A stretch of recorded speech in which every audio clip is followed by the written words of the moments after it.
Good evening. Welcome then to another edition of that Millwall podcast. It's Friday before Swansea. The Snoop Dogg derby, isn't it now? Any part of it all. So yeah, good Him, evening, him good and evening, Luka good evening, Modric. everyone. Good evening, Dan. Good evening, Chris. Good evening, our Debs. Good evening, Mark, Connor.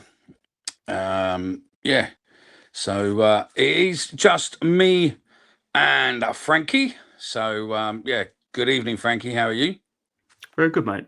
All the better after our win on Monday night. How you doing, mate? Yeah, not bad, not bad. So yeah, one win. It's a record breaker, isn't it? If you look at Twitter this week, with someone turned around and said it's our greatest losing, what do you call it, in however long. I thought, mate, you're mad, didn't you? Yeah, what was it? There was someone come out with some stat that it was our worst home form since like 1960s after two Yeah, defeats. Think, fuck, were we Real Madrid? I Jesus know, Christ. I know, and it's like we've had 5 wins in 7. I think it's 6 wins in 8 now. Yeah, yeah. Home It's not too wins, bad, is it? and we've won twice this season. I mean, if you count the cup game, then we've won. So yeah, Yeah, true. Dan, if you listen, mate, right, I've had a nightmare fucking day today. If you want to fucking push it too far, mate, then I will just block you. I am in that sort of mood today, mate, and go from there. So yeah, yeah, I am ready. I am ready for Swansea fans to just go bop, bop, bop. Yeah, it's been a fucking shit day, mate. Bus drivers are wankers. Um, yeah, I'll tell you now. In before we hit the intro, just to make it aware, right? I will take driving advice from most people, right? Because I'm not saying my driving's the best, but I will not take driving advice from fucking bus drivers when they can't get themselves through a hole what's fucking twice the size of their bus. So yeah, fucking wankers, mate. One of them days, eh, mate? Yeah, proper, mate. Proper. The joys of being a commercial driver. Get Eh? yourself a beer, mate. Chill out. Yeah, that's it, mate. Isn't it? Yeah. Not on the road, to clarify, now. Yeah, that's it. Yeah, give yourself a beer and just fuck it. Just get pissed and phone in off tomorrow. So yeah. Right. So without further ado, let's press this. Language you don't usually hear on television. Millwall in London's Dockland. No one likes us, but we don't care. We're that Millwall podcast. Loud every Friday night right here. Legends like Jimmy Abdul take a share in the kitchen or two. Super Neil Harris a fucking legend too. Through the good times and the strife, we support the Lions all our life. This ain't no place for fancy TV. This is fucking Millwall through and through. Located on our very own John Ferguson way. Let them all come, let them have their say. Millwall till we die. With that Millwall podcast, loud every Friday night right here.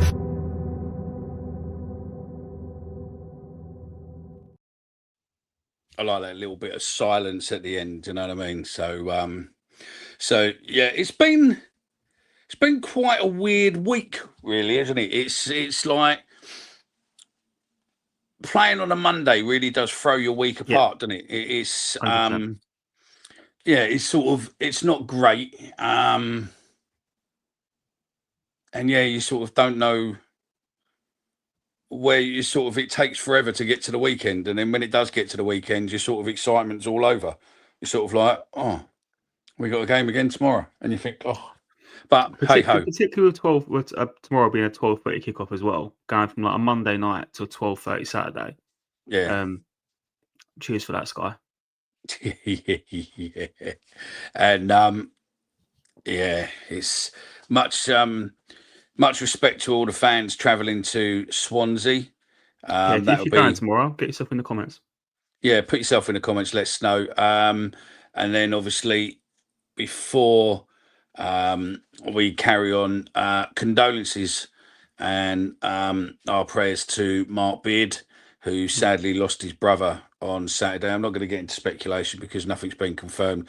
There's lots of people doing that already for personal gain across LinkedIn and whatnot who are being ripping apart. But all you need to know is that there's a family what's fucking struggling. Not that long ago lost their dad and now lost their brother. And I think looking at everywhere online and everything else, what people have said about Matt, I think Matt done wonders for the women's football.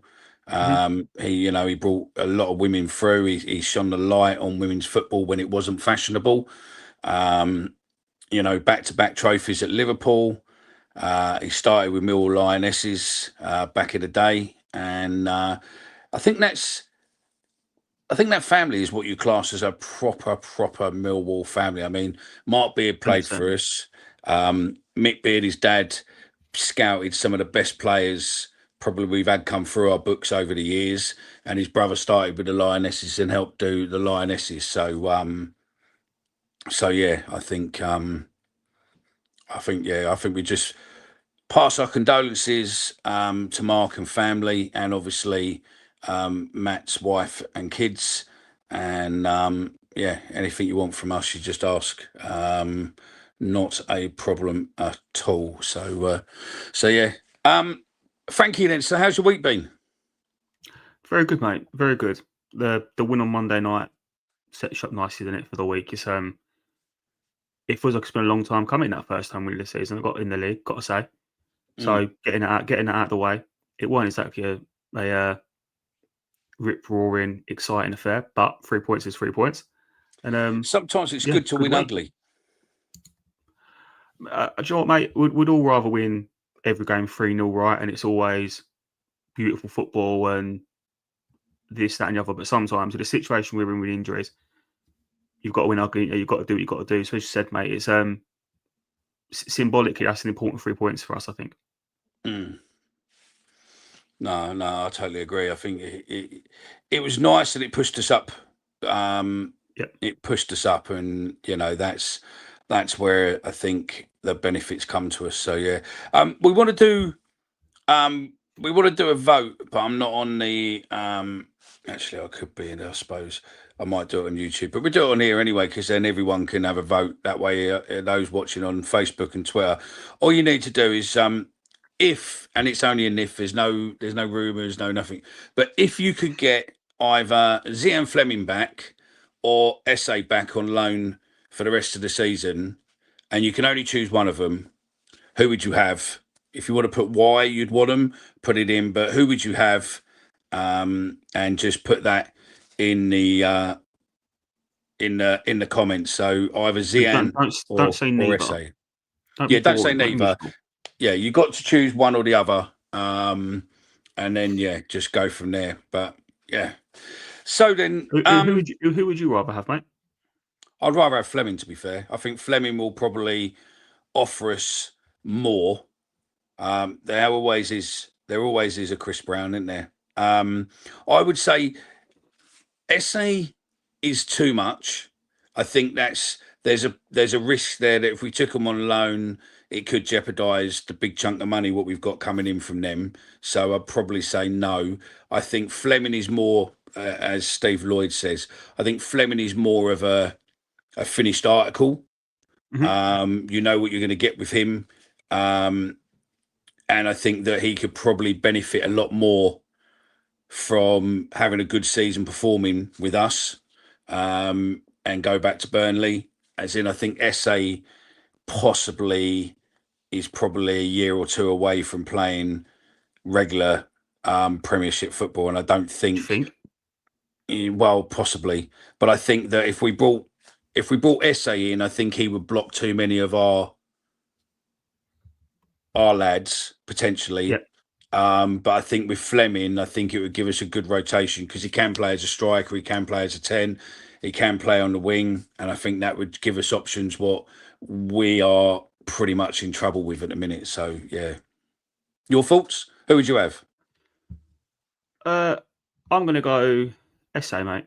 I think I agree with a lot of what you said. Actually, I think he is obviously more finished article Fleming, and probably more consistent than SA was. But I think where we are at the minute, and Joe, we'll talk about this after the Watford game, but I find myself pulling my hair out constantly. We've got no one on that right-hand side, which SA would do. So I think for a little bit of balance and stuff, I probably would have SA. And I've got to say, I thought when he left, I thought he was just a better player. But to your point, neither will be coming back, but just a bit of fun. Yeah, I'd probably have SA, mate. We say neither will be coming back, and then all of a sudden both will come back, just to prove us all wrong. I would have both back in an absolute heartbeat. Don't get me wrong. Anyone saying neither, I think you're fucking dreaming. I'd have both back tomorrow. Yeah, I don't think they will be coming back, but No, they won't. and I think you're right. I think Palace would probably rather see him go to Palace, go to Charlton than us. Anywhere else? Yeah. I think so. So yeah, we'll see. So yeah, I suppose the big debating point is obviously the Watford game. I mean, how do you think? How do you feel it went, or notes in the comments? I mean, how do you feel Watford went on Monday? I mean, give us some of your points, and obviously, if it's a good point, we'll put it up, and we can obviously continue the discussion around it. But yeah, I mean, good, the bad, the ugly. Then, Frankie, for Watford. I thought it was a really ugly second half, and that's probably what you take away from it, right? Because that's what you leave the stage remembering. Yeah. First half, I thought we were pretty good in the ball. Obviously, didn't have a lot of possession, but should have been 2-0 up. Let's have it right. Coburn should have scored. I thought Negley's free kick was an interesting one. So I've got to say, I don't think it was the best free kick. I think the keeper should be doing a lot better. Second half, without being too critical, because we have got the injuries, we know where we are. We're not going to go over that again. But with all of that, bearing in all that in mind, I thought the second half we just looked really leggy. I thought we just looked tired, but we defended resolutely. Got a bit lucky at times with Bender's save and the one that went over the bar. But I think over 90 minutes we probably did just enough against a really, really poor Watford side. Yeah, I think you're right. I think you're right. I think Bender really does. Bender is one of those players that fucking annoys the shit out of you, because he can have a game where he's absolute dog shit, and then he'll have another game where he pulls off some fucking world-class saves, and you're like, mate, where's the consistency? But then again, you've got to look at him, right? And I know there's various people on our group chat and stuff who go, oh, he ain't, he's shit. People fucking at Fulham fucking hated him and all. But realistically, he hasn't played in probably 2 years before he come to us as such, like really played. And I mean, I suppose really you're going to have you're going to be a little bit dusty, a little bit rusty, and I suppose you've got to get that away to play. So I agree with you, mate. But where I struggle with that then is why is he playing? Because Crocombe looked good in pre-season. Yeah, Crocombe does. And we obviously got him in earlier. And funny enough, I was talking to a Fulham mate the other day, and Bender naturally come up, and no pun intended there. But so we'll talk about him, and he said that he didn't really play much for Swansea either before when they signed him. So quite why he's come straight in as our number one when Crocombe was doing well, it just baffles me, mate. But yeah, but he did play well the other night. I thought he did he did everything you could have really asked of him. I mean, Connor's got a good point there. Connor says, look, I'm not going to lie. I'm not going to moan. Great free kick. It dipped under the bar, confusing the keeper. I mean, if you watched the press conference he said that he saw the keeper move his feet slightly and thought, right, I've got more space. I'm going to go for it. But still, to pick it up over the line like he did and go in was, it was a great free kick. It was up there with, some of the best free kicks we've probably seen at Millwall. So, give him his due. Well done. If we conceded that free kick, mate, we'll be absolutely seething right now.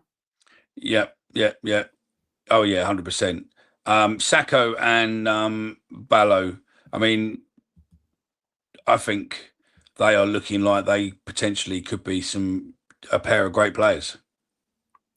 Yeah, I thought they both played quite well. I thought Mazu Sacco stood out of the two of them for a home debut in the league. I thought he looked really composed and obviously won the free kick that got the goal, so can't complain too much. He doesn't look like he's making his debut and new to the league, does he? And can't speak English. So No. you can tell there's obviously a proper player in there. I thought Ballo frustrated at times. I thought he looked good in some aspects, getting at his man, and then in others just looked a little bit lost on the ball. But I think most of that's tactical and to do with the formation. So I'm not gonna criticise him too much. Again, I mean, our Debs. If you look at our Debs profile, that's the cup she won the other day. So yeah, good luck to you. I think that was. I don't know. I might get jumped on it. I thought that was probably Brian's best game for us. I thought he looked great. I thought he was, proper up for it, proper in for it, and I just wonder why. And then when you look at some others, I mean, I think Smallbone looked great. Yeah. I think.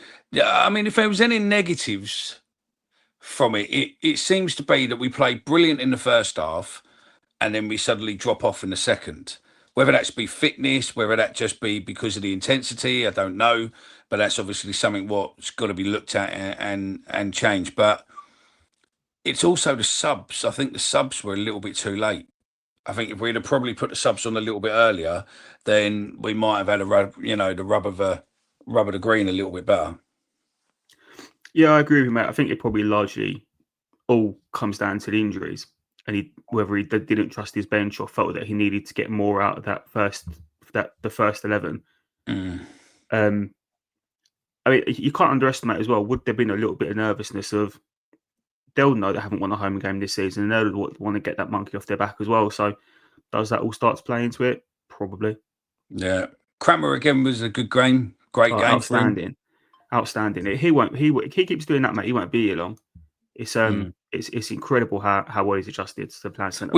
We did call it, didn't we, a few months back, that Crammer's probably going to be the most underrated signing we've ever done for the price. Yeah. For how, pretty much the rumour is that it was sort of like a swap deal as such for Stevenson, and I think whichever way you want to look at it, we have got the better part of that bargain. To be fair, unless obviously Stevenson goes on and absolutely smashes everything about going forward, but I think realistically we've probably got the better part of the deal there, especially if someone comes in for him for 10, 15, 20 million. We've made bundles out of him for more than what we probably would in the same time span as we would with Stevenson.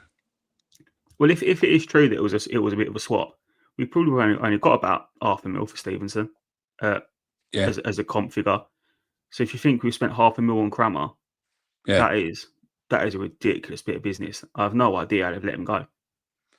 No, I haven't either. I mean, unless it was that Brentford sort of thought that there's potential that the compensation would go high in our favour because of the way that it all went about and everything else. And unless they thought, oh, hang on, we could potentially get hit. Let's do something to do. And all of a sudden, Steve Gallen's gone, well, what about him? Do you know what I mean? It's like looking through the window and going, what about him then? We'll take that. And they've gone, oh, yeah, no, we'll do that. Yeah, that's fine. Off we go. And now all of a sudden looking at him going, fuck. I mean, because he is going to be, he potentially could get back into the French team. I mean, he could get into the French setup again. There was a tweet from a guy that used to play for Manchester United that played with Crammer at Exeter. I can't remember his name now. Something Mitchell, I want to say. And he put a tweet out saying that Crammer will have a similar career path to Van Dijk, where he plays for like nothing size and suddenly just steps on massively and becomes a world beater. I think it's been a bit dramatic, but if he could be 1/10 as good as Van Dijk, right, we'll take that every day of the week, mate. Yeah, no, that's it. Matt, what I'm saying is we called it probably 3 months, 4 months, maybe. When did he come in? Come in the summer, didn't he? In the January. So longer than that. And we called it, maybe 6 months ago I mean, Omar as well has been calling it for a while, saying that, Crammer will turn out. And Jay, to be fair. Yeah. Jay's been bang on it. Saying that he's going to be, an underestimate, the most underrated signing ever. Because it's just thing. I mean, listen, Steve Gallen, looking what he's doing and the players he's bringing in compared to Aldo, I think there's no comparison. I know there's lots of people out there will scream and shout and go, well, Aldo did, Fleming. Aldo got Fleming. Well, no, he didn't, because Bossy, or whatever his name is, got Fleming because obviously he was watching him at Birmingham. They wanted him and everything else. Harvey Bustle, wasn't it? Yeah. And listen, right, Tango. Oh, Aldo did it. No, I'll tell you how Aldo got him was Tango's agent had 3 Premiership clubs with what basically refused, and he needed him to be playing, and he needed someone to take a chance on him. And he made a phone call to Millwall and said, I've got this player available. Would you be interested? And then it went from there. So, Aldo didn't go out and scout him and go, I found a new player. It was basically his agent doing what he always does and puts him in the, in the right place at the right time. So, as much as Aldo was shit, he's not taking the glory for that one, mate. No fucking chance. So, yeah. What about Denor? Denor? Casper Denor. That was an Aldo signing, wasn't it? No, I don't think it was. I don't think it was. I think it was a Bustle, wasn't it? I thought it was Gary and that. No, it's well after Bustle. That was about what? That was the year after Fleming joined, so that'd been a while after Harvey Bustle left. Joel, someone in the club might have known him. To be fair, the scouting lot have been scouting a lot of the overseas players for ages. So they've been looking at a lot of the overseas because it amazed me because we moaned about it a couple of years ago. Before we started doing overseas, that it amazed us that we never done Europe scouting. I mean, Brian King. I remember Brian King giving me a list of players who allegedly he offered to Millwall, told Millwall about it, and Millwall didn't do anything with it. And these players, you could have got them for probably 3.5 million, all of them as such. And I think now the latest one, when he sat there and showed me last time, all these players he mentioned, I can't remember, I'll have to dig out the list, but all these players now are worth over like about 120, 130 million pound they've all sold for, collectively. And you just think like, fuck me, it just shows really that if that list come in now, we would probably potentially take a few of them compared to looking at Football Manager and, sort of going, well, do they rate him? No. So, yeah, I don't know. It's one of them. I'll tell you a question I want to put to you, Frankie, because in the group chat is something what we've chatted about for ages. And those of you watching, when you listen to Jay on here, he's fucking a lot worse in the group, mate. He fucking hell, he goes on and on. Formation. Yep. We got rid of the 2 up top, and it worked. I mean, I know there was a few of the players where they didn't have, they didn't have a lot in their legs, so he only wanted to play them 30 minutes or so, i.e. Langstaff and that. But I think the formation works a lot better. Going back to something what he knows, the 1 up top is something better for him. He likes 4 at the back. He doesn't like the 3. And playing a single striker definitely worked for him. Yeah, I thought it was much better. I've got to say, we've had this conversation before, right, about the 4-4-2, and I don't think it works at home. I just think it makes you too easy to play against. We've seen it too often where we have a good first 20 minutes and then teams figure us out. We have no control, way too open, and we then lose 2-0, 3-0 and struggle. It works away from home, but not so much at home. I thought the 4-2-3-1 the other day was much, much better. It gave us a much better shape. I did have a few issues with it. I think my biggest gripe was, and I said this in the group during the week, but again, if you're in the chat, get your thoughts on what you thought of the formation. But my biggest issue with it was you've got Amaku out on the left, and that is his primary position. And he played sick. on Monday. Yeah. I thought he did all right. I know he got a little bit of stick on the line and stuff, but I thought he played pretty well. Considering he puked at half time. Yeah. To be fair, so he was out on the left.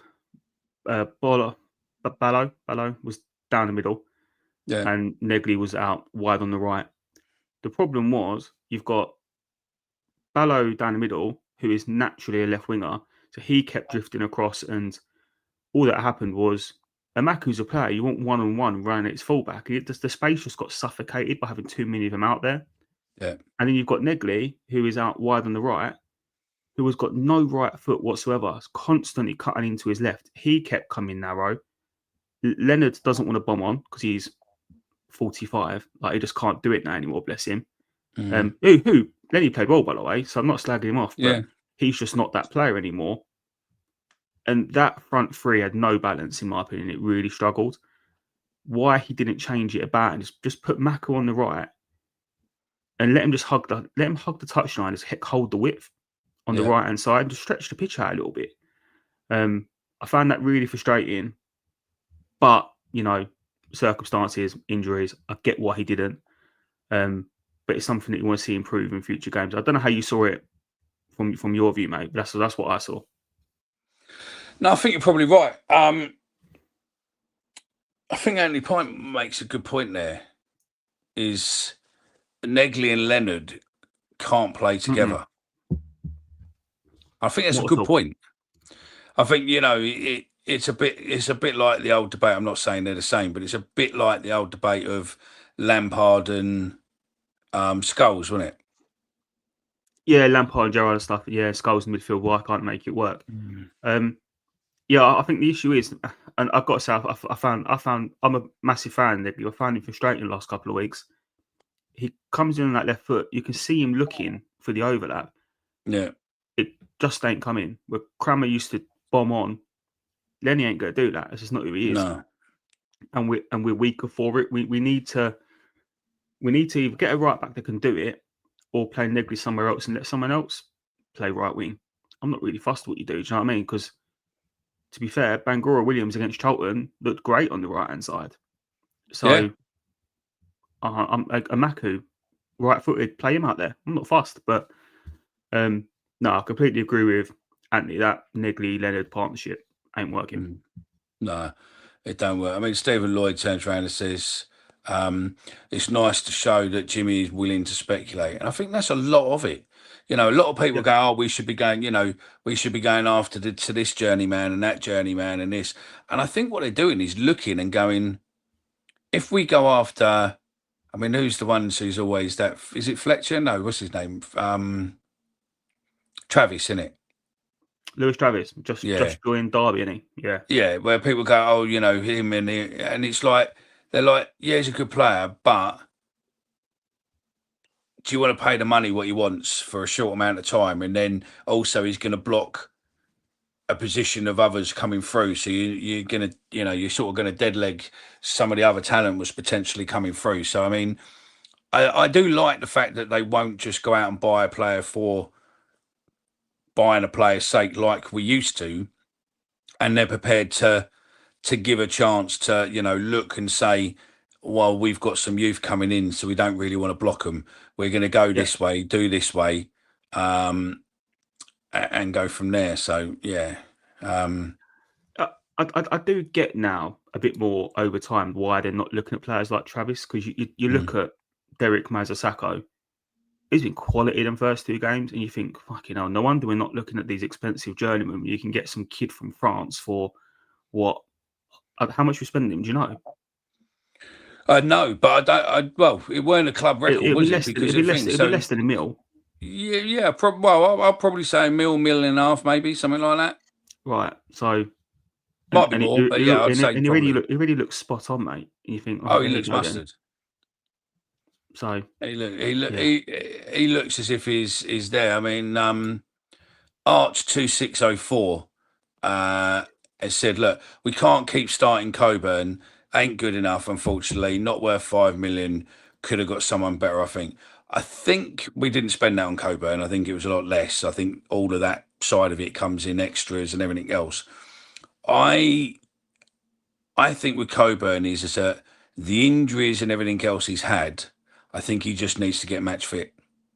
I think once he starts getting more game time in his legs, I think we'll see a slightly different player. And also, he just needs confidence. You can tell that the missed chances are starting to wane him, can't you? Yeah, yeah. And part of me thinks at least he's still getting into these positions. At least he's still putting himself about, which is more than some other strikers are currently doing for us. But he had a real mixed bag, I think, against Watford. He ran his nuts off. He didn't stop running. Fair enough. But he got no change at centre back whatsoever. And he was backing in, falling over, asking for free kicks. Some of them were, in my opinion, most of them weren't. You can't keep doing that. Do you know what I mean? You've got to be smarter, particularly once you know ref ain't going to give it to you. He struggled for a large period. But then when we went two up top and Langstaff and Smallbone come on, I thought he improved and he suddenly got more in the game. So I'm willing to persevere with him, I've got to say. But you can tell the lack of goals and missed chances starting to weigh heavily on his mind, can't you? Yeah, 100%. It must do for a striker. I think he will come good, same as Mark said. Mark says, I think Coburn will come good with confidence and game time. I'm rooting for him. You see, Mark Foltz is rooting for him in the same way that I'm rooting for Langstaff. So, yeah, I mean... it took 31 minutes to get that in. Yeah, did you? So, GC London says that Derek will be in the Prem, or Gary as we call him, in a few years, the next Kante. Yeah, it's quality. It's quality. You think you do look at some of these players, and Kramer and Derek, you think, what on earth are they doing here? How did no one else better come in and sweep them up? But let's not worry about it. Let's not complain. No, I just think it shows that having someone who is from a football family like Gallon, and actually goes and watches games all the time. He's not at our games all the time. He'd be out watching his scouting. I've heard a few things that he's always out looking. He checks up on the youth. He builds up with them. He's actually interested. And I mean, I had it with a player who was left as a youth, and it absolutely disgusted me that the player was away on loan for pretty much a whole season. And it's changed now, completely changed. Just Alex Mitchell, by any chance? Yeah, I weren't going to mention his name, but yeah, you did. So it's a bit shit now because it's live. But I was absolutely... What does it matter? Everyone knows it was, mate. Yeah, no. I mean, listen, I thought it was absolutely disgusting that he went away for a season and not one person from the club fucking, phoned him to ask about him, went and watched him play. And then you've got someone on a complete reverse like Gallen who will go watch, has gone and watched Massey play, has gone and watched, others play. And you just think the contrast between, the two different eras is chalk and cheese. Because if you're a young kid and Millwall said, look, you need to go away and get yourself together, and then no one bothers to come and watch, you sort of get in your head that you ain't got. Are you really interested in me? Yeah. The only thing I would say in defence, and I completely agree with you, by the way, but the only thing I would say in defence of the people that were in charge at the time, this was a season where the manager sent him out on loan to, who was it? Lincoln, was Rowett, then Edwards come in, then Harris come in. Although in his defence was probably busy trying to get players in the door because we were trying to get ourselves fucking relegated, and he had to try and find two managers in the season because he cocked up one appointment and had to do another. They was all probably a little bit busy. He didn't even cock up an appointment. It wasn't even anything to do with him. That's another myth. That Aldo didn't cock up the appointment of Joe Edwards. No, it was the board made the decision on Joe Edwards. There was a vote between him and Nathan Jones. Yeah, but who interviewed him, mate? The board. And so Aldo and Cav had nothing to do with that decision. What we're now saying. Cav Aldo weren't involved in the interview process. He ain't that fucking high up the pecking order. Well, that's not what any of the media reports or interviews at the time suggest, mate.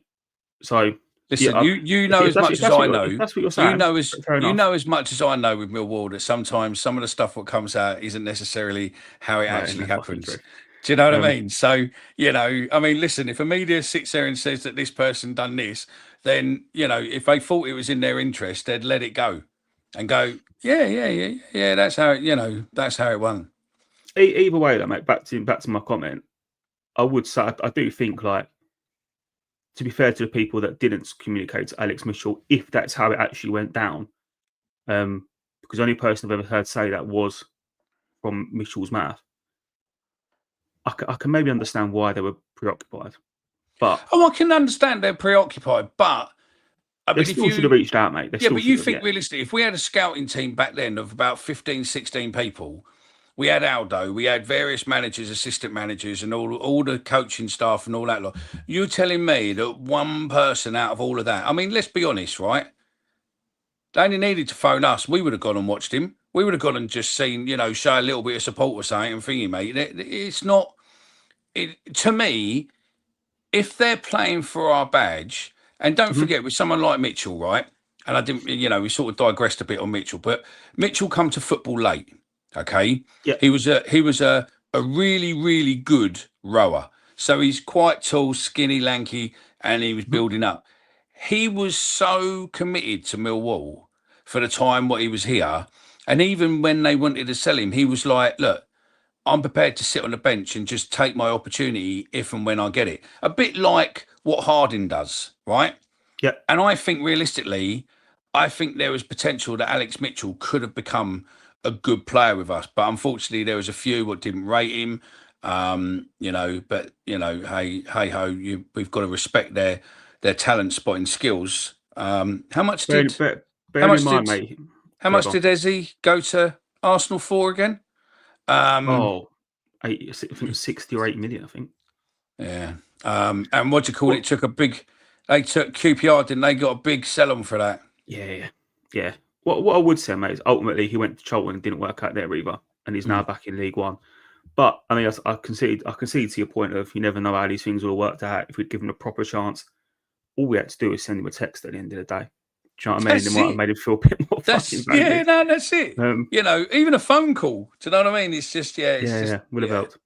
But I've just put up his comment from Matt. There's a few. There's another one from Michael, but needs to cut Coburn some slack. Aziz was getting grief early last season. Look how he then stepped up. We do really need to remind folks how bad, sadly, it was in the early days. I think he's absolutely bang on. I think he's absolutely spot on. Yeah.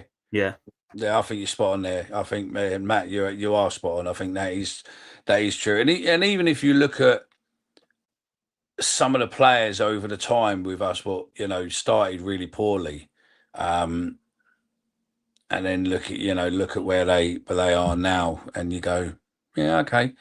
There are a lot what start small, but as Kane says, mate, Millwall will make you. It'll either break you or make you. And right now, it's looking like potentially it's making quite a few players. So, which is good because then there's other players what want to come to us. So, 100%. It works on there. I don't understand. I mean, we sort of briefly. I don't understand how we're not doing well in the second half. First half, we're great. Second half, I'm going to put it down to the fact of potentially playing too many games. It's getting painful, but take from it that I think another couple of weeks, all the injuries will be back. All those players will be back, and I think that we're potentially going to make a run towards Christmas and on. We could be really, we are probably getting the players back at the right time. Yeah, and considering where we are now in the league with the players what we've had, I think you can't slate it. You can't sit there and go, oh, it's bollocks. Look how shit we've been. Fuck me, we've had no one, and we're still just outside the top 6. Yeah, I think depending where you look. Yeah. I think on Wednesday on the second half, exactly as Steve said, for me, I'm not going to read into it too much. I think if we had a squad to rotate and that sort of thing, it might have been a completely different setup. Yeah. I think Yeah. we did what we had to do with what we had available. But on the start in general, we're 5 points better off than we were this time last year. Yeah. That we missed out on playoffs by 2 points in goal difference. So I'm not saying we're definitely getting playoffs, but we're more likely this year than we were this time last year. So that's not a bad improvement. Like this time last year, we had 5 points. We've doubled on that return on what's been a tricky start. Yeah. And do you know what's mad is that the years when you don't expect Millwall to do anything are normally the years that something happens. And Connor, yeah, that's very, very true.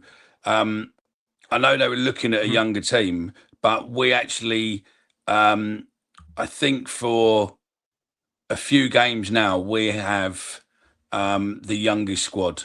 I think we are leading. We are having the youngest squad in the league, which is phenomenal considering that last season or the season before, we pretty much had the oldest team in the league. And in a space of, you think Gallant's only been here 2 years. In a space of 2 years, fuck me, we've transformed. Considering I know people don't like the word asset and don't like this model and all that, but this model was never a year, 2 year thing. This is a 2 or 3 or 4 or 5 year model, and we are going to need to sell players to reinvest to get. But we get 2, 3 in, we might only sell 1, and then eventually you'll be getting players in who you're not necessarily selling that season or the next season. And then eventually you're going to have a season or 2 season run with this team, develop it, and then know each other really well. And that's when you're going to do. So this forecast what, Mark, Fairbrother and others have gone and said 2030 is when we're looking to get to the Prem. I honestly think that's fairly achievable, really, with the way it's going at the moment. You look at last year, there was a hell of a lot of players what you would need to replace, right? Or the year before, right? Hell of a lot of players you would need to replace if you wanted to go for a Prem. If you look at the current team now and the setup, there's probably 1 or 2 that you're probably, if we had them all back fit, there's probably 1 or 2 you'll go, right, okay. But in the starting 11 or in the squad? In the squad, in the starting 11, you'll probably go, there's probably 1 or 2 that you'd want an upgrade in that position, possibly 1, maybe 2, but I don't think you need much more than that. If everyone was back fit, who we've got, you'd have a phenomenal team. But you look at two seasons, maybe 3 seasons ago, you'll be sitting there going, we probably need 8 a lot better players than what we've got. I think if we went up this now, mate, I think we'd need just to go out and buy 14, 15 players. Oh, no. That's not what I'm saying. I'm saying right now in this league, we've got players what could take us up. Right. Once we went up, I think that, you would need to have Premiership ready because the fitness levels, the drive, everything else would be completely different. Yeah. No, all right, fair enough then. So to get us up, I think I agree. I don't actually think we're all that far away. And there are a couple of players like your Derricks and Andy thinks I'm drinking. Look, Andy, tell me how many players do you think realistically we need to make this team, a really good challenger? Because personally, I think, when you look at it and you think if we had the Serb on fire, I know they're not, but the Serb on fire, the strikers on fire, but take them out of it. If we had Jensen back in goal and he was at the same level where he was, you look at, you've got Kramer, you look at Derrick, you look, there is only a few players that you'd sit there and do. If Danny was back, Danny would give us a good right back positioning. He is a good solid right back. And then you look at Femi, you look at Nagley, you look at Doughty. All of a sudden, that just opens up that half of the pitch completely different. I'm on about if everyone was back fit, not going. Need an attacking right back. Yeah, Do you need an attacking right back, or do you put? I mean, I know he's not a right back, or do you just put Crammer there and then put Cooper and Taylor in the middle, in like the middle pairing? I'd be reluctant to keep moving Crammer back because I think at the minute he's probably our best defender. So yeah, no, I agree. Yeah, but he play does your bring best defender in his best he does position. bring Cooper out though, doesn't he? Yeah, He does make potentially. Cooper the player he is. I mean, a bit Yeah, in the he same does. way that Tango did. Yeah, Cooper looks more settled with him in there. Mm. I would rather have Crammer in the middle and buy another right back. But no, I going back to your point of how much we'd actually need to get to have a side that's genuinely competing in this league. With everyone's fit, I don't think we're that far away. Hence why we was all so excited to start the season. Yeah, and then we got 14, 15 injuries, and suddenly that's and lost 3-0 against Middlesbrough, and that's been fucking waylaid a little bit. I mean, Chris, a centre back would be Crammer, wouldn't it? Realistically, in theory, that's what you were saying a second ago, isn't it? Rather than right back, left wing would be Doughty, right back would be Danny Mack, and then look at an attacking I don't right think back. Danny Mack's that player, but What about, who knows? I mean, Who knows? What about Grant? Could he play right back? I think he did a little bit for Bromley, but I think he's more of a centre back, mate. And to be fair, he's been good every time he's played in there. But You have no new messages. there you go, no new messages, mate. No, I've got no idea. I'm really good that didn't start reading something. Hey Siri, stop. Stop. What you're seeing there for everyone in the chat is Mickey's laptop trying to incriminate him. My iPhone, to be fair, mate. So, yeah. There you go. Don't trust technology, But No, yeah, that's it. Remember when we did the in person and I don't have a clue come out of my watch. So, yeah. What the fuck was that about? And it was in relation to a question what we were talking about at the time, and it just came actually made sense. Yeah. Before we move on to talk about a couple of other bits and pieces, especially like some of the stuff that's been on Twitter this week, Steve Lloyd, do you think Tango is thinking, "What the fuck have I done?" I think maybe he is to a degree, but then if the rumours are true, 40, 50 odd grand a week probably makes that a little bit smoother than obviously being on probably half that or so with us. So yeah, I think his agent's happy, he's happy money wise, and I wish him the best of luck. But he done well for us, and thank you very much. But he's not our player anymore, so realistically, I couldn't give a fuck. No, but when they go down, mate, it'll be good to get him back on the cheap next year. So, won't worry too much about it. Yeah, just don't put in a clause this time. Do you know what I mean? So yeah. Could you Could you imagine trying to go back into negotiate with his fucking agent? Oh, no. Fuck that. Broughton no. Now he would be a super signing, but he is on some silly money. Same as another one who I would really love to see come back would be his name's just fucking gone from me now as well. But he won't come back because it'll fuck up his England chances. He needs to be in the Prem. Cresswell? Yes. Or he needs to be in a European team.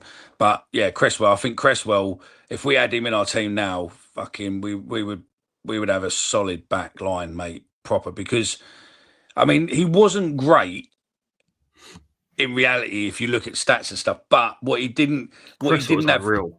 Yeah, but what he didn't have in the stats, he had in passion and thingy, and he just literally would put his, and he done it. He put his face in front of the fucking, on the line. I don't think we've ever had a loanee player be brutally attacked as much as he did.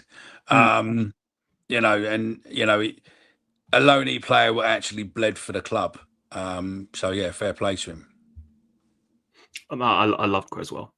Yeah, I do too. Yeah, and Ballard. I love Ballard when he was here as well. Funny enough, I didn't care for Ballard as much. But no, Cresswell, loved the bloke. I was just looking at Norton Cuffy. He started all 4 games this year for Genoa. So yeah, he definitely won't be coming back, mate.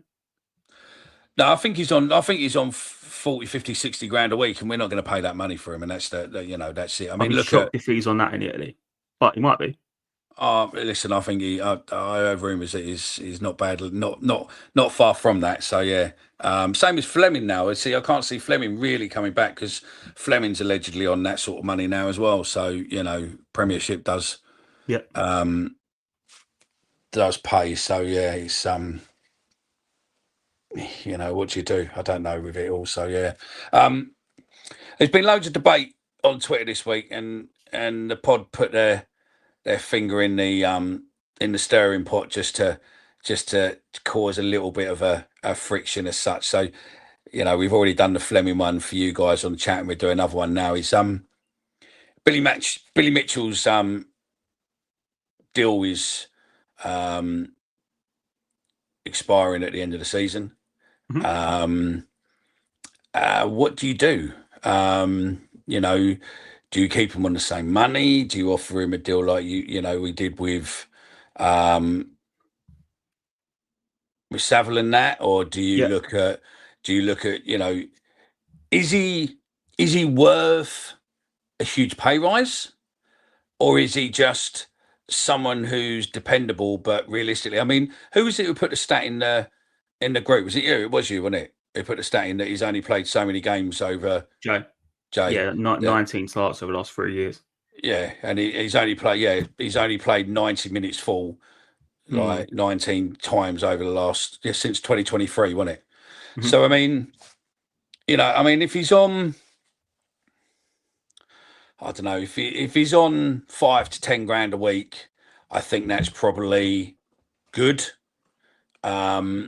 If he's on, if he wanted more than that, I don't know if he's worth it. It's an interesting one. I think it's telling that he was only given a 1-year extension for this year. So obviously his contract was expiring last summer as well, wasn't it? And he only gave him a 1-year deal, which surprised me at the time. And obviously now he started this season with injuries. I personally would give him a 2-year deal on the same wages he's on now, or maybe even a small increase just to be a bit of a sweetener. He's only 24 still, and he is, in my opinion, frighteningly underrated. I think he's a really, really good player when he's fit. The whole point of if he gets fit, keeping him fit, I completely agree with mate. It's a bit of a farce, but I like what he brings to the side. I think he brings a lot of energy to that midfield, which we need at times. If it was up to me, I'd give him a 2-year deal. I don't know what your preference would be, mate. No, I agree. I think he deserves a deal because he's been good with us and he's been good and whatnot.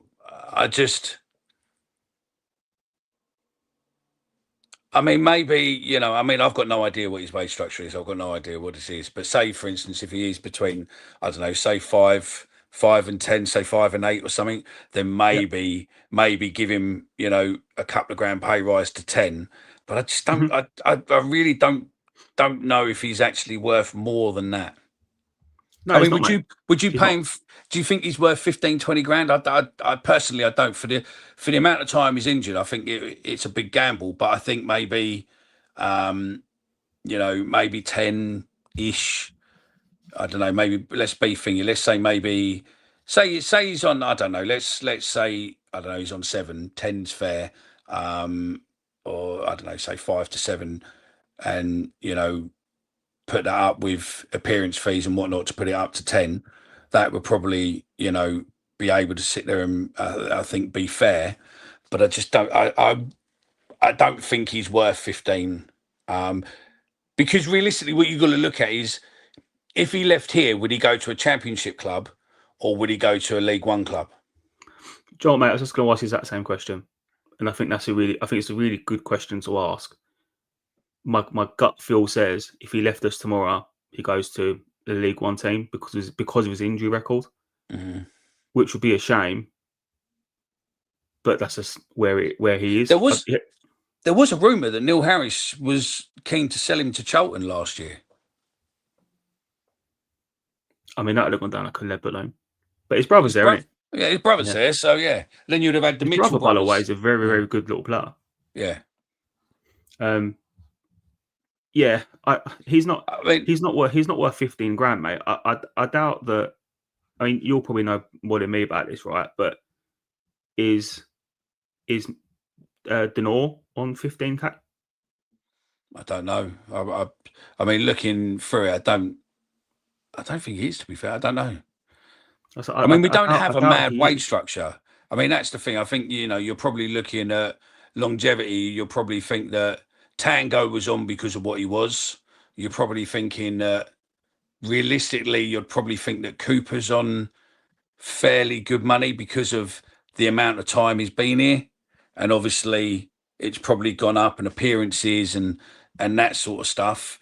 But then you're looking at the rest of them. You're probably looking. I don't know. I don't think there's probably many players between 12 and 15 grand. I reckon.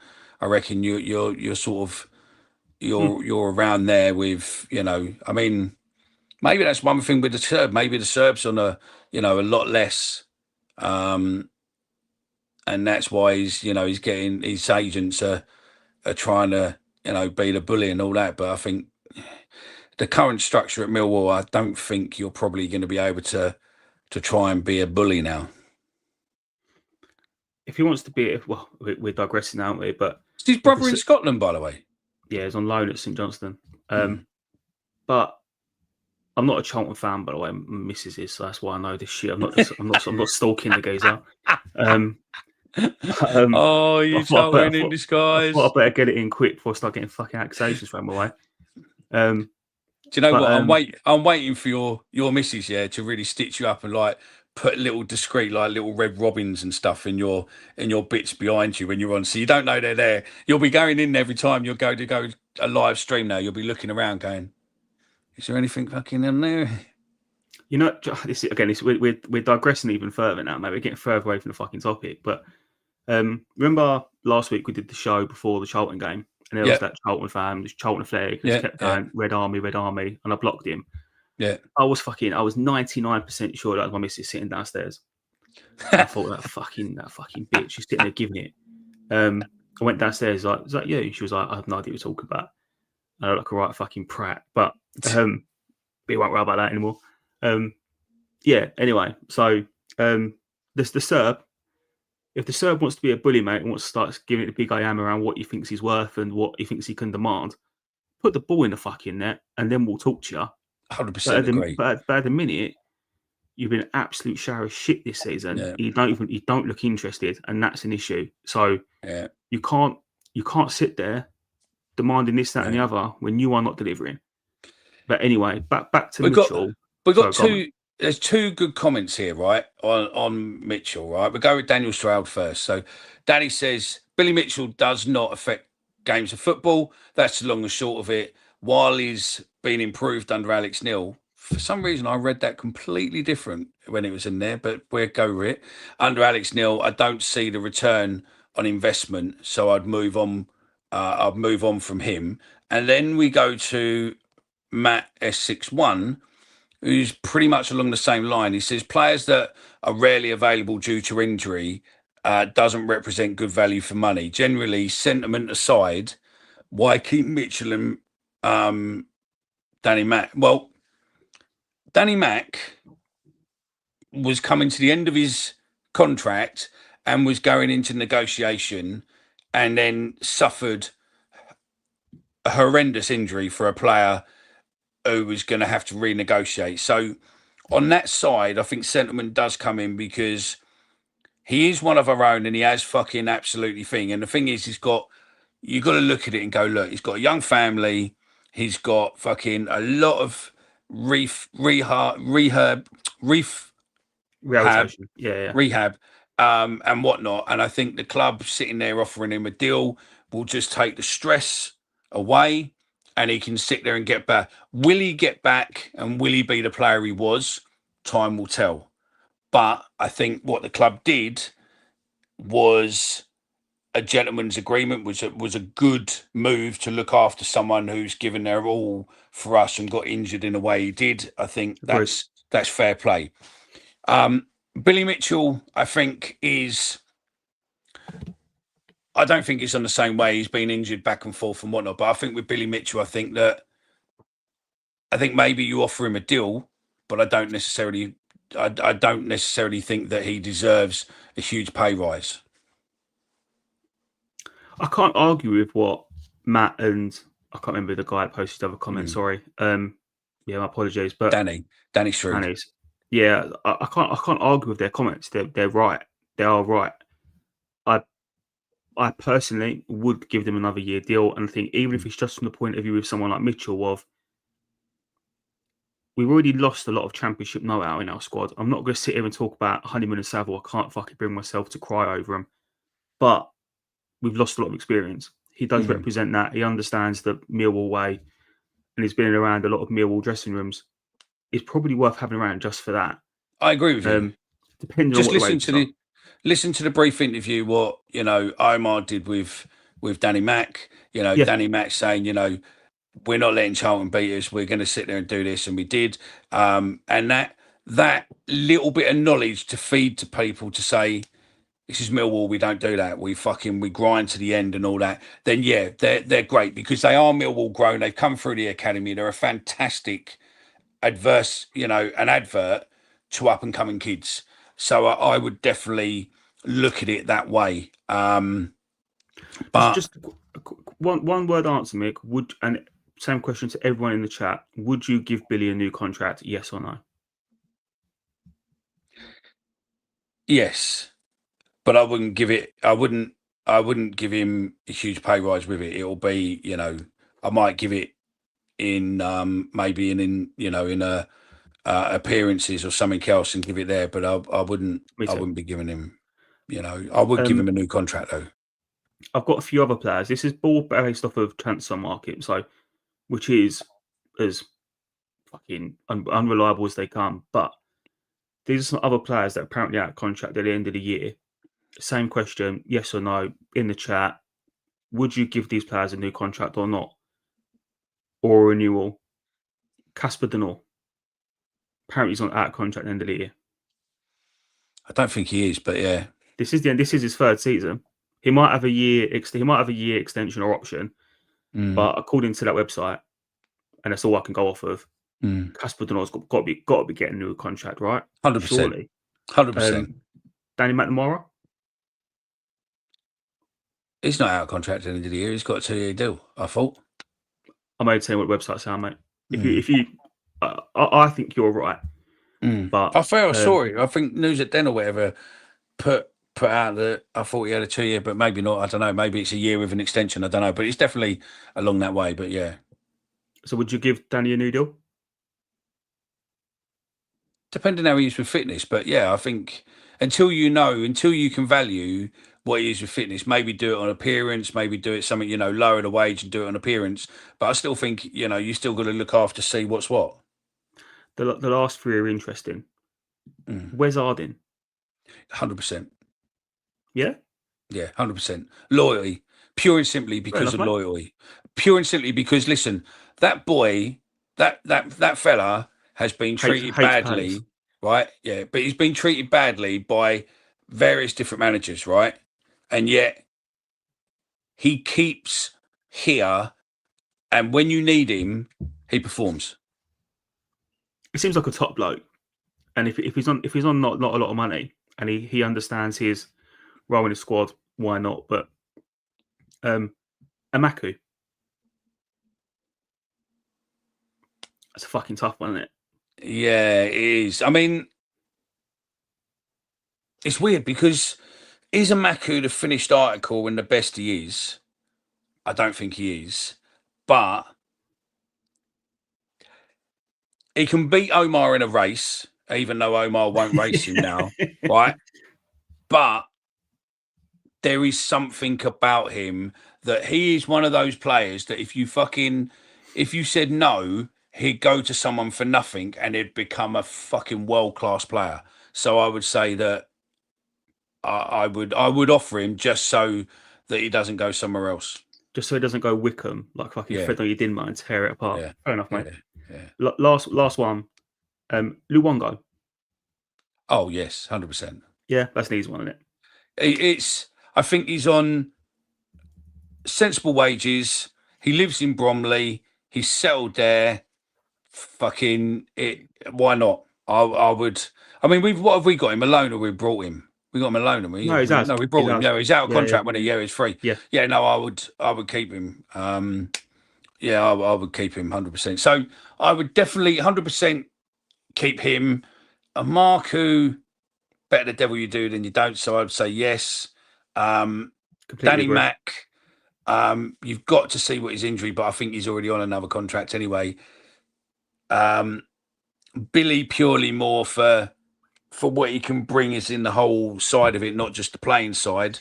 Also, I think Leonard's only got a year. I thought that as well. He went on the list. Yeah. I was 99% sure. Leonard has got a year. Would you give Lenny another deal?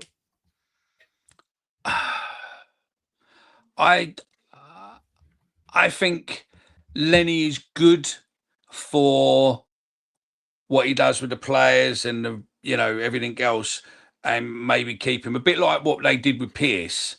But I think that if you're looking at Leonard to be a major, a major player for us, then on that basis, no, I wouldn't give him a contract.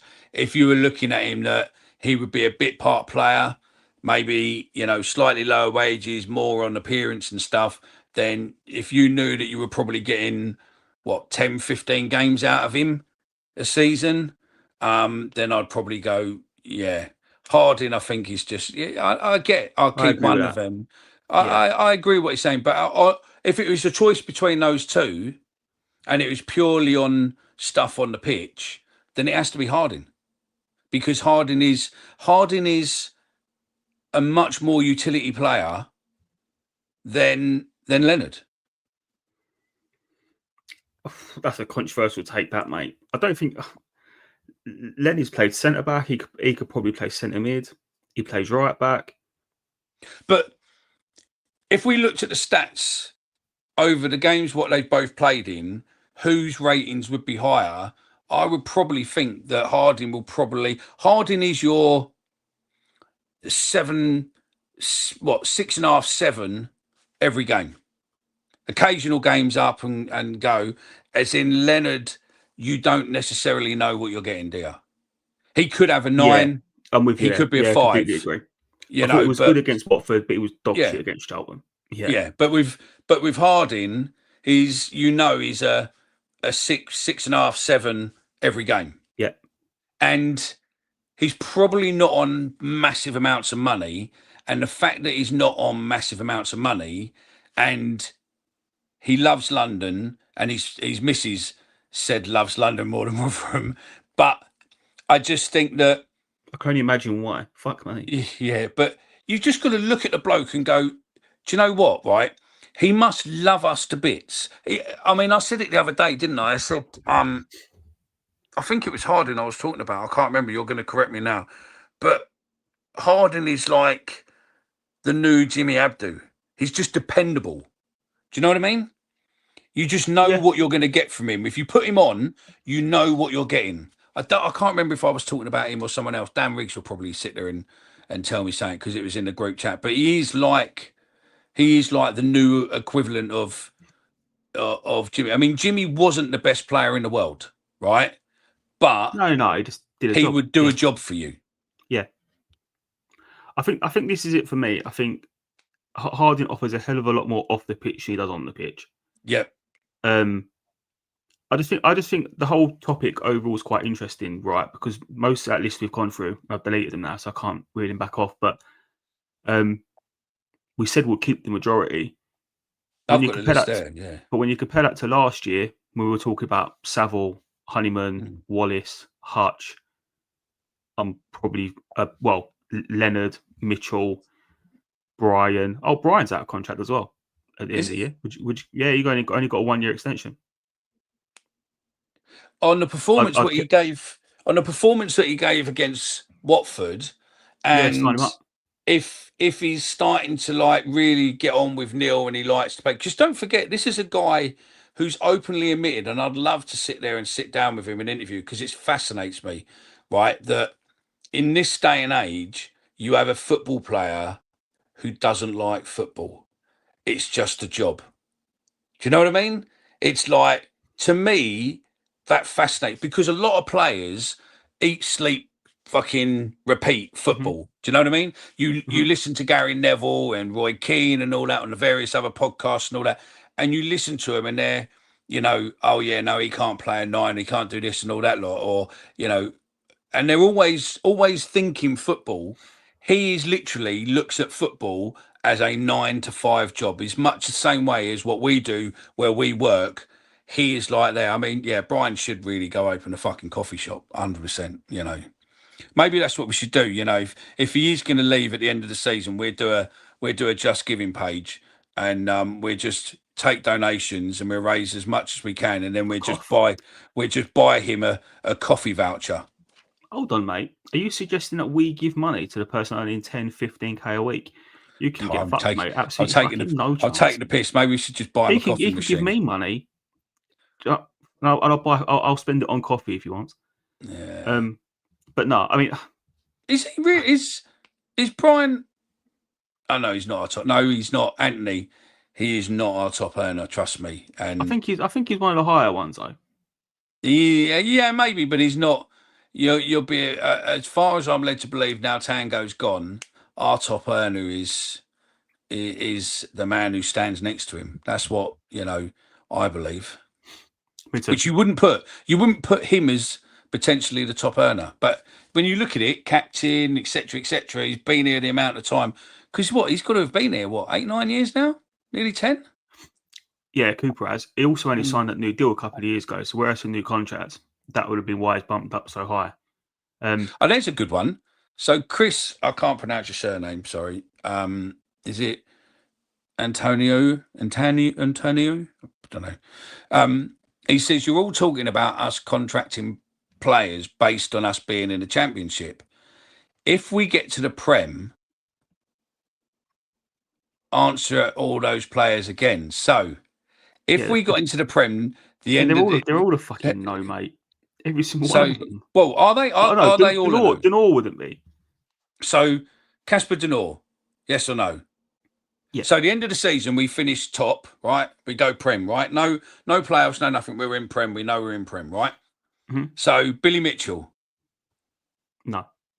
Danny Mack, no. Casper Denor. Danny Mack, yeah, I would, because we're so fucking rich. Just make sure he's looked after his injury. Casper Denor, yeah. Wes Harding, no. Amaku, no. And Liongo, no. How mad is that? But this kind of goes on to nicest what I was going to say of, if you compare how many we've said yes to this year compared to this time last year, we're looking at out of contracts going, no, they can all go. It is quite a nice. It just goes to show how much the squad's improved, doesn't it? Yeah, massive. Even though people lost their shit over the summer with fucking, with Saville going and all that. I mean, have we really missed Saville? You saying that we're 5 points ahead of what we were last year at this time last year. So in theory, we haven't missed Saville at all. No, I mean, apparently we missed them against Charlton and stuff. Not for me. That's not my opinion. This is what I'm reading online. But I think Luongo stepped in nicely and done exactly what Saville used to and done more. So yeah, I don't think we've missed him. Here's a controversial one for you, right? Is it better to have someone figure it out themselves what Millwall's about, or be groomed into what Millwall's about? So I mean, it's in like Alex Neil to Neil Harris. So Neil Harris knew what it was to be Millwall and would potentially groom a player in. Alex Neil is he understands what it is to be Millwall and gets it. Is that better? We've looked at all the new players coming in. I would suggest that they know what it's like, what's needed of them to be a Millwall type player, rather than buy a player who fits that mould? I don't think there are players out there anymore that fit that mould, mate. No. To answer your question, I don't think you find. And do you know what? Again, like it's come up twice now, but maybe someone like a Lewis Travis. But if you want someone that's really, really a cut above and really going to step you on, them that are also Millwall type players, that's not a thing. Yeah. You have to do what we did with Denor, get someone in. Right, you might suffer for a year whilst they figure it out. Yeah. But long run, you're much better for it. No, I totally agree. So then let's move on, because we are meant to be doing a preview and we've talked about fucking everything else for the last hour and a bit, but it's been good. It's been good topics. So yeah, Jensen back on the grass, which is great to see. I had an opportunity this week to go, and unfortunately due to work commitments couldn't go, and you've seen the videos with Nick and that. So Jensen's back on the grass. Also to him, I wish him the best. I think his dad's been diagnosed with prostate. That's why he was involved with the prostate stuff the other day. How much do we miss him? Fucking big time, mate. Yeah. Big 100%. time. Get back as soon as you can. Yeah, 100%. Lovelace getting minutes now in the under-21s. Do you think he can contribute with the current injuries? Because he can play in a couple of different positions, can't he? He's another sort of utility player. It's a great question, mate. I think so. If he can get himself back fit and start to prove he's got some sharpness, he can compete with people like Maku in that spot. So yeah, I think so, mate. And yeah, I mean, you know, the final one before we go into Swansea, really, and we sort of discussed it a bit, but how impressed have we been with Derek, or as we call him, Gary, frightening in his first 2 games? Yeah, frightening player, mate. What a signing. So composed, so intelligent, aggressive in tackle, good in the ball. Looks like he's been playing this level his whole life. So hopefully he can keep progressing, because he's been quality so far. What's your thoughts, mate? I think he's a quality signing, but it just shows again the level of detail what you get from Gallen. It's not necessarily, you know, I mean, Gallen probably brought him thinking that he wasn't necessarily the finished article, but he would do a job for us, and with the potential of, you know, a sell on as such going forward. Yeah. But I don't think they probably thought he was going to be as good as he is. Don't forget, this geezer can't speak English either. Neither can a manager, mate. It's working for both of them. So the only other one I was going to touch on before, this isn't in our show notes because I only saw it about half hour ago. There was rumours online this week that Benicio Baker's contract had been ripped up by the club and he'd been let go. He started for 21s tonight, so we can put that one to bed nice and early, can't we? I don't think he's done. I think he's been injured and he keeps getting injured. And I think, you know, there was rumour before that, you know, he's got a questionable attitude. But I think that if there's anyone who's probably going to stamp all over that attitude problem, would probably be Alex Neil and alike. So yeah, wait and see. Our Debs, I'm in the process of hopefully next week of doing a show with Will properly, and we will be discussing a lot of it and going into detail with it, showing, you know, what different bits are with some other footage and stuff like that. So yeah, hold tight on that. It's coming. So yeah, not a problem. Parlez-vous français? Oui. Means we've got to buy about 30 players if we get to the Prem. Yeah, possibly. Right. So then, I wish I had a Snoop Dogg bit of music lined up, but hey ho, it is what it is. We are travelling to Wales tomorrow, 12:30 kickoff. It's an early doors and trip across the bridge.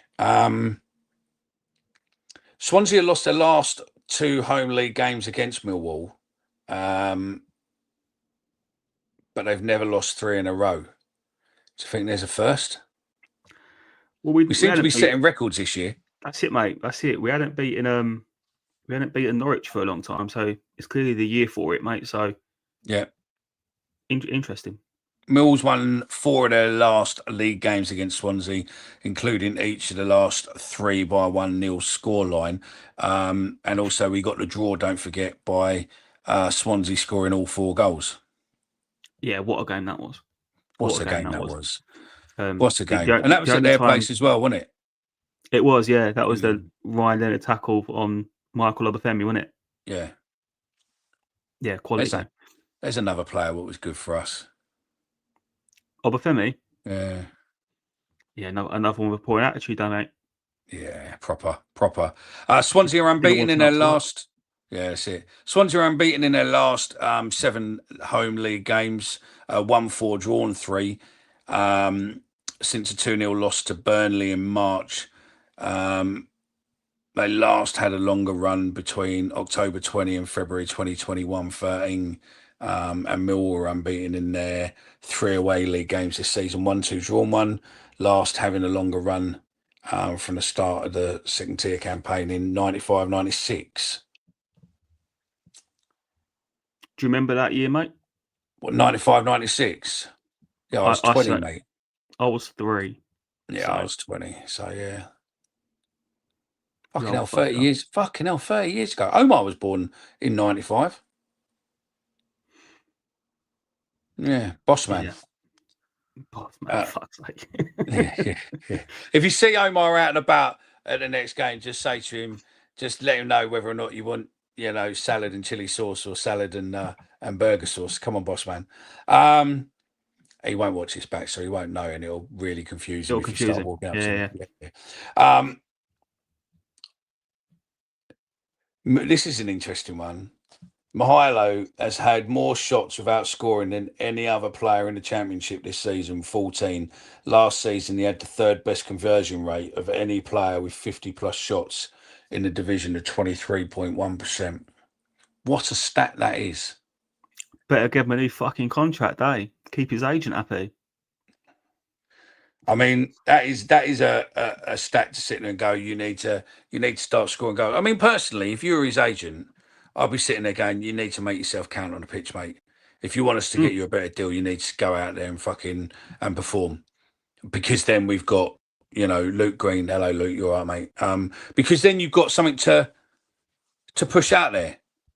Sitting there thinking you deserve something now. No, gone are the days where you just get things because of, what you had. So, yeah, last game for us. His last game was away at Swansea, wasn't it? Yeah, it was, yeah. Fucking hell. So then, Frankie boy. Saved the penalty. Yeah, Frankie boy, and in the chat, those who want to do it. What's our starting 11? And then I'll come through a few other points, but we'll go with there. So starting 11 first. Bender in goal. Is Lenny fit, do you think? Yeah, I heard that it was only cramp. Might be not, yeah, but I heard it was only potentially cramp. So yeah. All right, let's assume that's right. Lenny right back, Crammer, Cooper, Brian. I think he'll change the midfield. I think he'll go for Luongo and Smallbone. Really? I think he'll take Derek out. Might be harsh, but I think he'll take it. I think all the experience there, because I thought Smallbone was pretty good when he come on. In front of them, assuming that Amaku's recovered from his illness, Amaku starts, Ballo starts, Negley starts, Coburn starts, and the rest, including like Ivanovic, Mitchell, all on the bench, mate. Assuming they're fit. Can anyone help Bobby? He wants a QPR away ticket, so if anyone can help him out, let him know. Get in touch with us. Bobby, weren't you in the QPR end last year? He is. He can get a QPR ticket this year. Okay. But yeah, I think he just wants to get in there. But just get a season ticket, mate. Just get a season ticket down Loftus Drive to save yourself some time. He's got to say, yeah, I don't know if he has or doesn't, but yeah. What would your start 11 be, mate, before we move on? Sorry. You do this all the time, and it makes me fucking think too much, mate. I would go. I don't know if I go Leonard. I don't know if Leonard is fit, yeah, but I'll probably go Crammer. I'll probably go Crammer, Taylor, Cooper.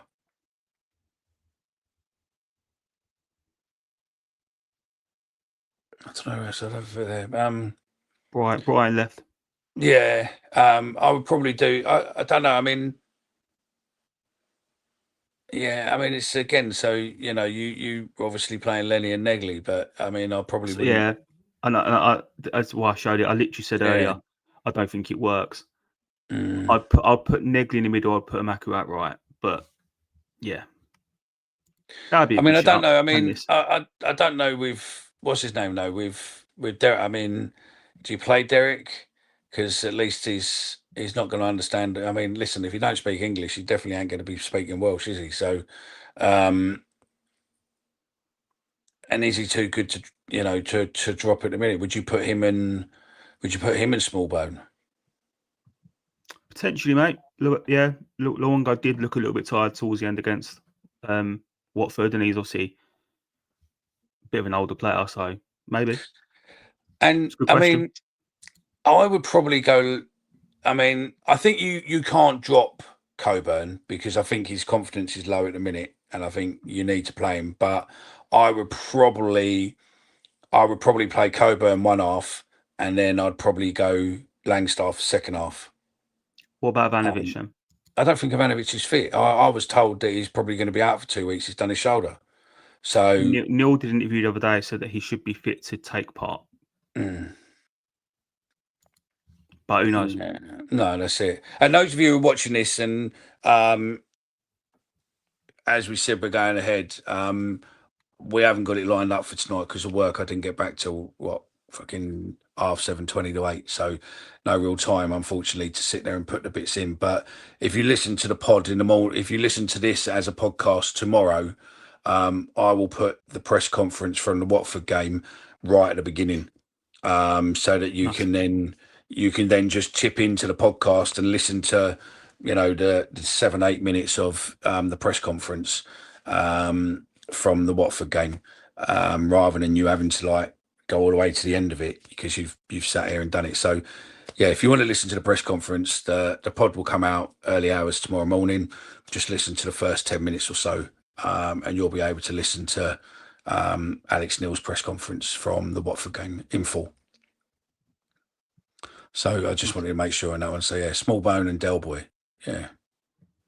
Not a bad shout. I think that'd be good. But yeah, I mean, also when's Femi back? And Doughty, they can't be far away now. A couple of weeks. I want to say, did he say Aziz was on grass? I can't remember from when he's one of the ones he listed. It's about 6 weeks. I was told it about 6 weeks. So it's probably about that time. To be fair, I mean, time fucking flies at the minute, doesn't it? I thought they were going to be more near November, but I might be wrong, mate. I don't think they're November. I think, and don't forget also that we got the next international break. What, in a week, 2 weeks? Yeah. It's not far away. No, so yeah. I mean, yeah. Who do we need to watch for then in Swansea? Not when we go to Swansea, but what players do we need to look out for, Frankie? They've got two that stand out for me. One of them's names escape me, but let me pull it up whilst I'm talking about the other one.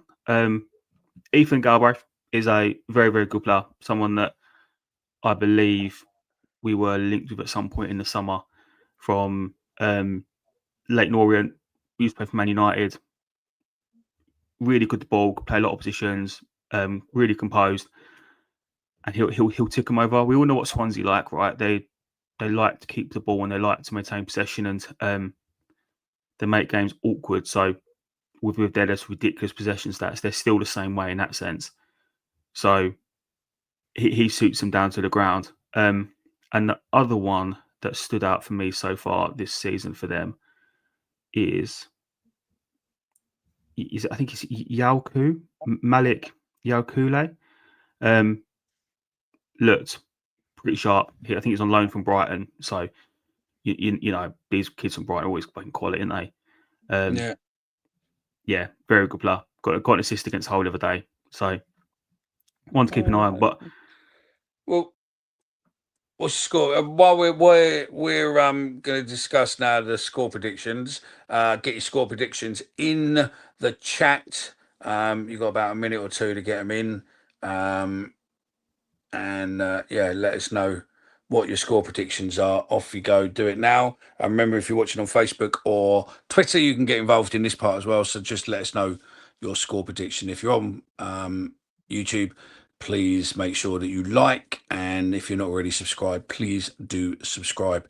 And if you're on the other platforms, come over to YouTube and just press subscribe, and then you won't miss it. So yeah, thank you very much, Lucy from Twitter. Go on. I agree with Lucy from Twitter. I think it'll be 1-0 Millwall. What do you think the score will be, mate? I don't know. Would you? Whilst you're doing that, my goal scorer, Josh Coburn, finally to break his duck. Yeah, no, I get that. I'll probably go 2-0, to be fair. I think probably 2-0 to see. So Daily Mill 1-1. Mark Folds 2-0 to Millwall. Our Debs 2-1 to Millwall. Lucy from Twitter says 1-0. Barry Cook says 2-0 to Millwall. Paul Ebmead says 2-1 Millwall. Stephen Lloyd says 1-0 Millwall Negley. Anthony Pite says 2-0 Millwall. Leslie Goddard says 2-0 to Millwall. Coburn and Small 1 each. Mark Foles says Coburn to score and Langstaff to get one as a sub. I could go with that. Absolutely, I could go with that. I think that's probably spot on. Do you know what I mean? That might be one of the best pictures in my phone, by the way. Yeah, maybe. Just while you're sitting there putting in your comments into what you called it, I'm going to put this up for a sec, Frankie. It will cover us, but I'll explain what's what. So we're in the process of building. We've had a few people come in, but this will be the new YouTube banner as such. And there's loads of empty spaces in there. So ideally what we want, email us, get in touch with anyway. If you know how to get in touch with us, either DM us, info@thatmillwallpodcast.co.uk. We're looking for people. We can fill it with old Millwall pictures and all that, but you lot are all part of our journey, our channel, and you know you've possibly got pictures of people who aren't here no more, where you've been to football. You've got things what mean a lot to you through football, you know, days out, away days, home days, whatever it is. You and your mates at football means something. They're the pictures what we're looking at. We want to fill that up, and then, you know, going forward, it gives us a base. We can then maybe use it for Twitter. We can use it for different people. But we're just thinking that, you know, I could fill it with different shit, really, like this background in here with a plain cover. But I just thought that it'll be great. I mean, you know, I think that photo would probably be great in there. But It's got to be in there, mate. It's got to be. no, it has to be. So yeah, so look, if you want to get in, you want your photo in there for whatever reason, then please just drop us a DM on Twitter. Don't necessarily say on Facebook, because Facebook Messenger is a nightmare, and it's not there. Use another platform, or just email us at info@thatmillwallpodcast.co.uk, and just put in there, I want to be on the YouTube wall or whatever it is. So yeah, I just wanted to get in because I wanted to get it in the other week and I completely forgot all about it. So yeah, let's go back to where we are with the scores. There ain't many there now. So yeah, Leslie even says 2-0. So yeah, we'll wait and see on that one. So yeah, I'm going to go 2-0 as well for tomorrow. 2-0 on Sky. Coming in, who do you reckon? Is it going to be? Well, it won't be, will it? I don't think it'll be Gary Rowett. Could it be Neil Harris? What do you mean? Oh, what on the commentator? Yeah. Yeah, I think Cambridge will be playing. It could be Morrison. Could be Obviously, Morrison. Yeah, it's a good call. he's Welsh, isn't he? Yeah, it's a good About as call. Welsh, about as Welsh as you and me, but ex Millwall, Cardiff, so probably maybe that sort of ruins that. But that'd be my guess, mate. Or Lee No, Gregory, it'd be. obviously recently retired. He might be a good shot. I reckon it'd be Morrison, to be fair, because obviously Morrow was Cardiff, so it'd be Yeah. Millwall, and he'll have a thing, and then they'll find someone for, they'll find someone for a Swansea fan, probably Snoop Dogg. I don't think Snoop Dogg will be available for Sky Sports, to be honest, mate. No, I Or don't Luke think and so, Modric. I think they're both pretty busy.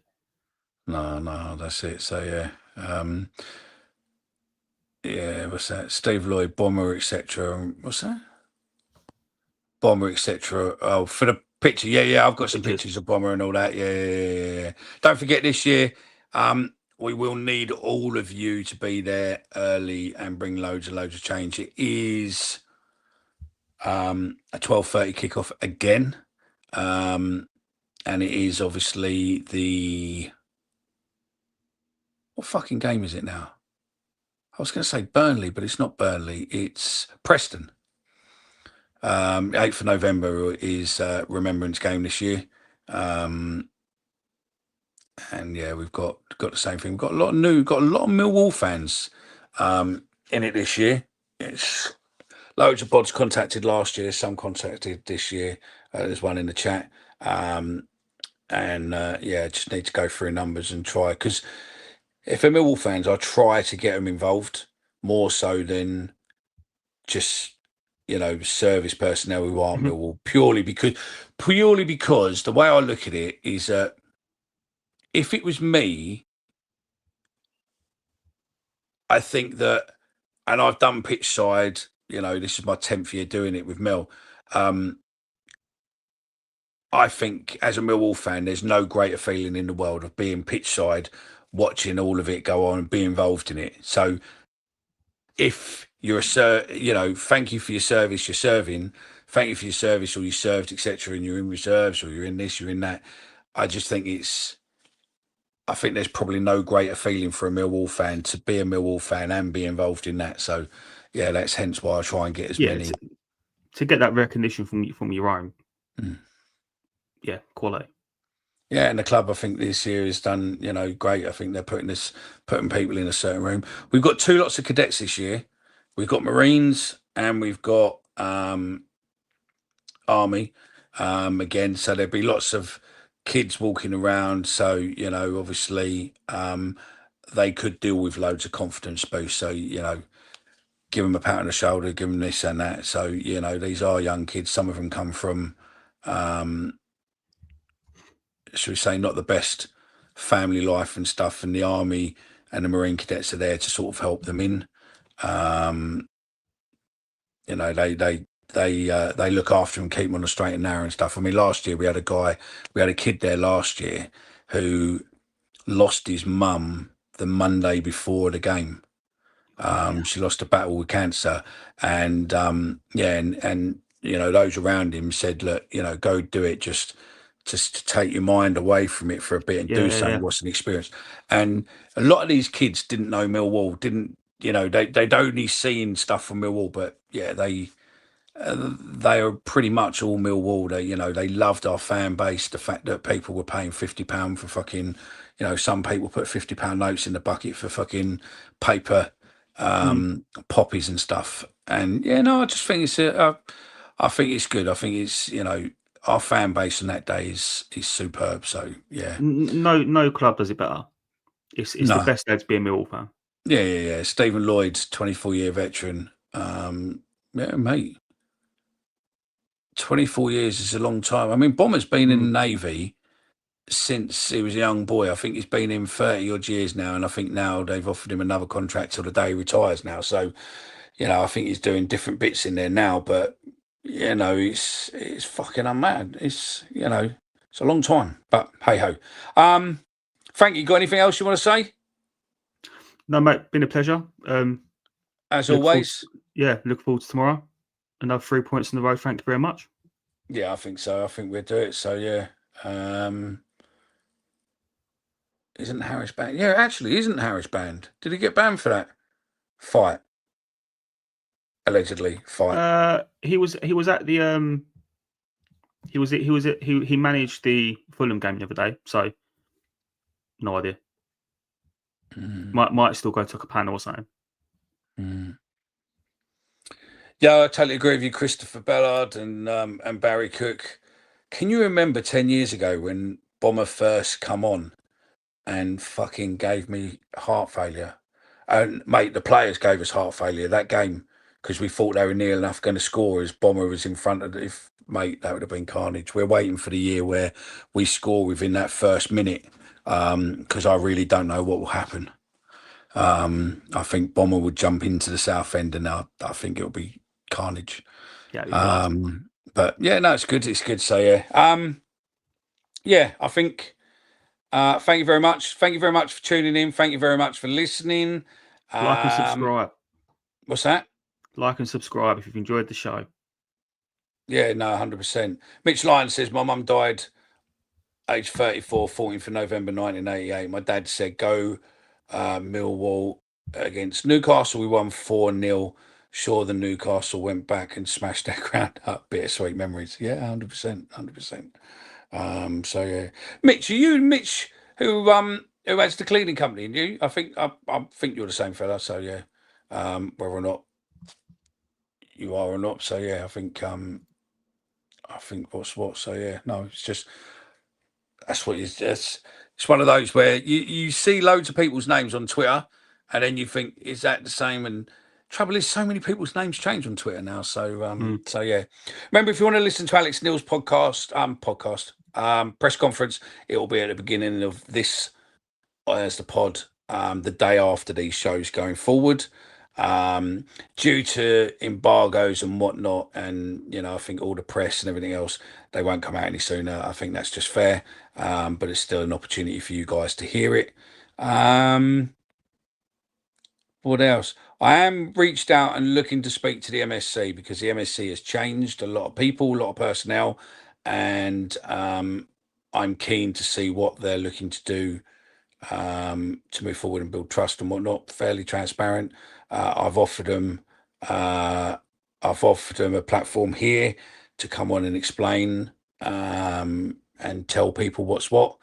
And I've told them what I think they're poor at. So we're waiting to see on that one, but just more of a transparency that we have reached out to do. So yeah, we're waiting to see. Other than that, I think we're done. Yes, I mate. really do think we're done, unless anyone has any questions in the comments. Otherwise, hold your peace. Let's press. Oh, is there a question? They go on that no one likes us. They go on that no one likes us talking. Who do? I'm guessing it means the MSC. Oh, the MSC. Oh, right, yeah. It's all changed now, though, Daily Mirror. They're fucking, all the ones what were there ain't there no more. It's all new people, so, yeah. Wait and see. I am going to press that one there. Oh, giddy up and get away. Oh, we're going Millwall and we're going today. Here we go. Rocking all over the dance.